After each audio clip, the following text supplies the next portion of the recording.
Friends, ಇವತ್ತಿನ ವಿಡಿಯೋದಲ್ಲಿ chicken ಸಾಂಬಾರನ್ನ ಮಾಡಿ ತೋರಿಸ್ತಾ ಇದ್ದೀನಿ. ಚಿಕನ್ ಸಾಂಬಾರು ಸಾಮಾನ್ಯ ಎಲ್ಲರೂ ಮಾಡ್ತಾ ಇರ್ತೀರ, ಆದರೆ ಇವತ್ತು ನಾನು ತೋರಿಸ್ಕೊಡ್ತೀರಾ ವಿಧಾನದಲ್ಲಿ ಒಂದು ಸಲ ಟ್ರೈ ಮಾಡಿ. ರುಚಿ ಅಂತೂ ತುಂಬ ಚೆನ್ನಾಗಿರುತ್ತೆ.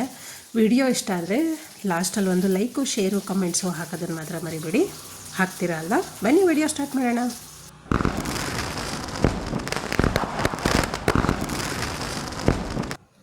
ಮೊದಲಿಗೆ ನಾನಿಲ್ಲಿ ಮಸಾಲೆಗೆ ರೆಡಿ ಮಾಡ್ಕೊತಾ ಇದ್ದೀನಿ. ಅದಕ್ಕೋಸ್ಕರ ಒಂದು ಸ್ಟವ್ ಮೇಲೆ ಚಿಕ್ಕ ಬಾಣಲಿನ ಇಟ್ಕೊಂಡು 1 ಸ್ಪೂನಷ್ಟು ಎಣ್ಣೆನ ಹಾಕ್ಕೊಂಡಿದ್ದೀನಿ. ಅದಕ್ಕೆ ಜೊತೆಗೆ 2 ಉದ್ದವಾಗಿ ಕಟ್ ಮಾಡ್ಕೊಂಡಿರೋಂಥ ಈರುಳ್ಳಿನ ಹಾಕ್ಕೊಂಡಿದ್ದೀನಿ. ಜೊತೆಗೆ 2 ಬೆಳ್ಳುಳ್ಳಿನ ತೊಗೊಂಡಿದ್ದೀನಿ.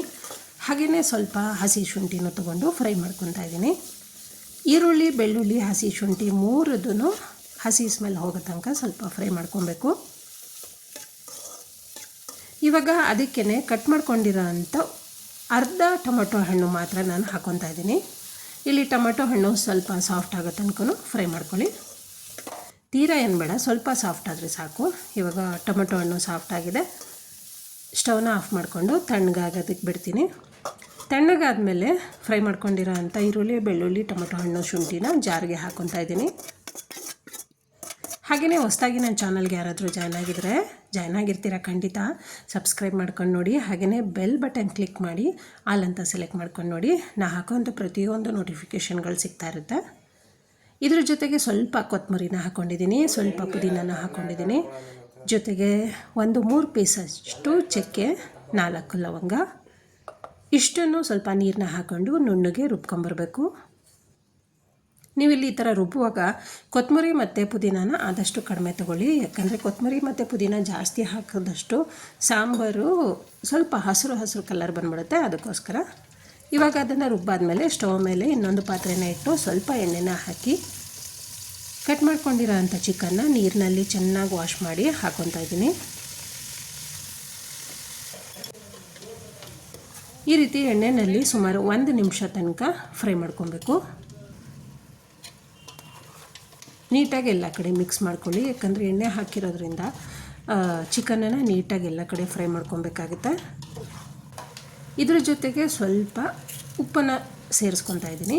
ಯಾಕಂದರೆ ಚಿಕನ್ಗೋಸ್ಕರ ಈ ರೀತಿ ಸುಂಡಿಸುವಾಗ, ಅಂದರೆ ಚಿಕನ್ನ ಫಸ್ಟ್ ಟೈಮು ಫ್ರೈ ಮಾಡುವಾಗ ಸ್ವಲ್ಪ ಉಪ್ಪನ್ನ ಹಾಕ್ಕೊಂಡ್ರೆ ಚಿಕನ್ಗೆ ಚೆನ್ನಾಗಿ ಉಪ್ಪು ಸೆಟ್ ಆಗುತ್ತೆ ಅಂಥೇಳಿ. ಉಪ್ಪನ್ನು ಸೇರಿಸ್ಕೊಂಡಾದ್ಮೇಲೆ ಜೊತೆಗೆ ಸ್ವಲ್ಪ ಅರಿಶಿನ ಕೂಡ ಸೇರಿಸ್ಕೊತಾ ಇದ್ದೀನಿ. ಉಪ್ಪು ಮತ್ತು ಅರಿಶಿನ ಸೇರಿಸ್ಕೊಂಡಾದ್ಮೇಲೆ ಚೆನ್ನಾಗಿ ಫ್ರೈ ಮಾಡ್ಕೊಬೇಕು. ಈ ರೀತಿ ಫ್ರೈ ಮಾಡ್ಕೊಳ್ಳುವಾಗ ಅದು ಚಿಕನ್ದು ನೀವು ನೋಡ್ಕೊಬೇಕು, ಅದು ಚಿಕನಲ್ಲಿರೋ ನೀರಿನ ಅಂಶ ಎಲ್ಲ ಬಿಟ್ಟು ಬರುತ್ತೆ. ಅಲ್ಲಿ ತನಕ ನೀಟಾಗಿ ಚೆನ್ನಾಗಿ ಫ್ರೈ ಮಾಡ್ಕೊಳ್ಳಿ.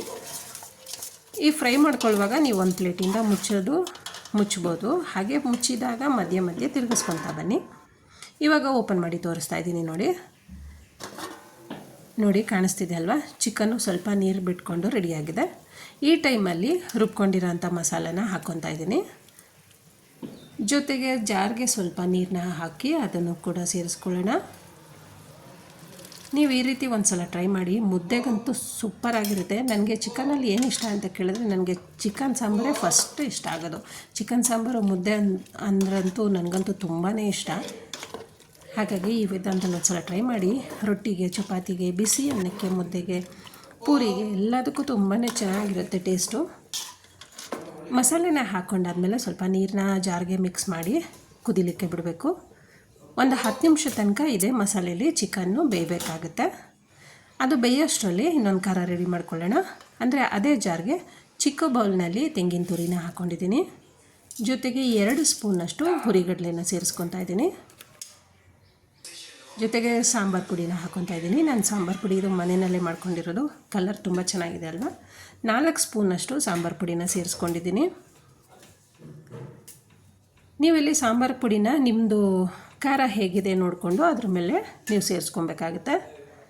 ನಾನಿಲ್ಲಿ 1.25 kg ಆಗೋಷ್ಟು ಚಿಕನ್ನ ತೊಗೊಂಡು ಸಾಂಬಾರು ಮಾಡಿ ತೋರಿಸ್ತಾ ಇದ್ದೀನಿ. ನೀವೇನಾದರೂ ಜಾಸ್ತಿ ಚಿಕನ್ನ ತೊಗೊಂಡ್ರೆ ಇಂಗ್ರೀಡಿಯೆಂಟ್ಸ್ ಎಲ್ಲ ಸ್ವಲ್ಪ ಹೆಚ್ಚಿಗೆ ತೊಗೊಳ್ಳಿ. ಕಡಿಮೆ ತೊಗೊಂಡ್ರೆ ಸ್ವಲ್ಪ ಕಡಿಮೆ ಮಾಡ್ಕೊಳ್ಳಿ ಅಷ್ಟೇ. ರುಬ್ಬಿದಾಗಿದೆ. ಇವಾಗ ಕುದೀತಾ ಇರೋ ಅಂಥ ಚಿಕನ್ಗೆ ರುಬ್ಬಿರೋ ಅಂಥ ಖಾರನ ಮಿಕ್ಸ್ ಮಾಡ್ಕೊಳ್ಳೋಣ. ಜೊತೆಗೆ ಜಾರ್ಗೂ ಸ್ವಲ್ಪ ನೀರನ್ನ ಹಾಕಿ ಅದನ್ನು ಕೂಡ ಸೇರಿಸ್ಕೊತಾ ಇದ್ದೀನಿ. ಮಿಕ್ಸ್ ಮಾಡ್ಕೊಳ್ಳಿ. ವಾವ್, ತುಂಬ ಚೆನ್ನಾಗಿದೆ ಅಲ್ವಾ? ಕಲರ್ ಅಂತೂ ತುಂಬ ಚೆನ್ನಾಗಿದೆ. ಖಂಡಿತ ನಿಜವಾಗ್ಲೂ ಫ್ರೆಂಡ್ಸ್ ನೀವು ಒಂದು ಸಲ ಟ್ರೈ ಮಾಡಿ. ಹಾಗೆಯೇ ಟೇಸ್ಟ್ ಹೇಗೆ ಬಂತು ಅಂತ ಮರಿದಿರಾ ಹೇಳಿ. ಇವಾಗ ಖಾರನ ಹಾಕ್ಕೊಂಡಾದ್ಮೇಲೆ ಸ್ವಲ್ಪ ನೀರನ್ನ ಕೂಡ ಸೇರಿಸ್ಕೊತಾ ಇದ್ದೀನಿ, ಯಾಕಂದರೆ ಸಾಂಬಾರು ಕ್ವಾಂಟಿಟಿ ಬೇಕಲ್ವ ನಮಗೆ, ಅದಕ್ಕೋಸ್ಕರ. ನೀವಿಲ್ಲಿ ನೀರನ್ನ ಸೇರಿಸ್ಕೊಳ್ಳುವಾಗ ನೀವು ಹಾಕ್ಕೊಂಡಿರೋವಂಥ ಖಾರನೂ ಕೂಡ ನೋಡಿಕೊಂಡು ಸೇರಿಸ್ಕೊಬೇಕಾಗುತ್ತೆ, ಯಾಕಂದರೆ ಜಾಸ್ತಿ ನೀರನ್ನು ಹಾಕ್ಬಿಟ್ಟು ಸಾಂಬಾರು ಚೆನ್ನಾಗಿ ಬರೋಲ್ಲ. ಖಾರಕ್ಕೆ ತಕ್ಕಂಗೆ ನೀವು ನೀರನ್ನ ಸೇರಿಸ್ಕೊಬೇಕಾಗುತ್ತೆ. ನೀರನ್ನ ಸೇರಿಸ್ಕೊಂಡು ಚೆನ್ನಾಗಿ ಮಿಕ್ಸ್ ಮಾಡಾದಮೇಲೆ ರುಚಿಗೆ ತಕ್ಕಷ್ಟು ಉಪ್ಪನ್ನ ಸೇರಿಸ್ಕೊಳ್ಳೋಣ. ನನಗಿಲ್ಲಿ ನೀರು ಇನ್ನೂ ಸ್ವಲ್ಪ ಬೇಕು ಅನ್ನಿಸ್ತು, ಹಾಗಾಗಿ ಮತ್ತೆ ಇನ್ನೊಂದು ಸ್ವಲ್ಪ ನೀರನ್ನ ಹಾಕ್ಕೊಂಡಿದ್ದೀನಿ.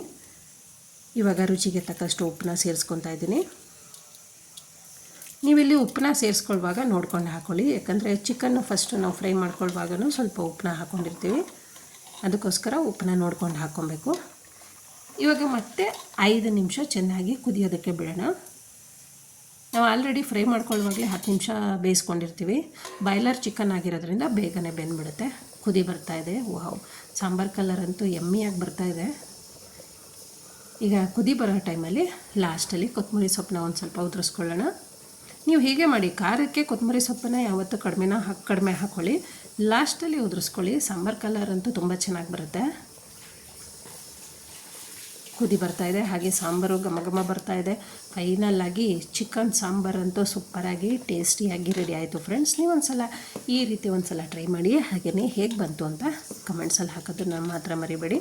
ಬನ್ನಿ ಇವಾಗ ತಡೆ ಮಾಡಿದ್ದೀರಾ, ಸರ್ವ್ ಮಾಡೋಣ. ಟೈಮ್ ಆಗ್ತಿದೆ ಅಲ್ವಾ, ಅದಕ್ಕೋಸ್ಕರ. ಫ್ರೆಂಡ್ಸ್, ಇವತ್ತಿನ ವಿಡಿಯೋದಲ್ಲಿ ನನ್ನ ಫೇವರೇಟ್ ಆಗಿರೋ ಚಿಕನ್ ಸಾಂಬಾರನ್ನ ಮಾಡಿ ತೋರಿಸಿದ್ದೀನಿ. ಈ ವಿಡಿಯೋ ನಿಮ್ಗೆ ಇಷ್ಟ ಆಗಿದೆ ತಪ್ಪದೇ ಲೈಕ್ ಮಾಡಿ, ಶೇರ್ ಮಾಡಿ, ಸಬ್ಸ್ಕ್ರೈಬ್ ಮಾಡಿ. ಹಾಗೆಯೇ ನಿಮ್ಮ ಫ್ಯಾಮಿಲಿ ಮೆಂಬರ್ಸ್ಗೆ ಮತ್ತು ಸ್ನೇಹಿತರಿಗೆ ತಪ್ಪದೇ ಈ ವಿಡಿಯೋನ ಶೇರ್ ಮಾಡ್ತೀರಾ ಅಲ್ವಾ. ಮತ್ತು ಮುಂದಿನ ವಿಡಿಯೋಗಳಲ್ಲಿ ಸಿಗೋಣ.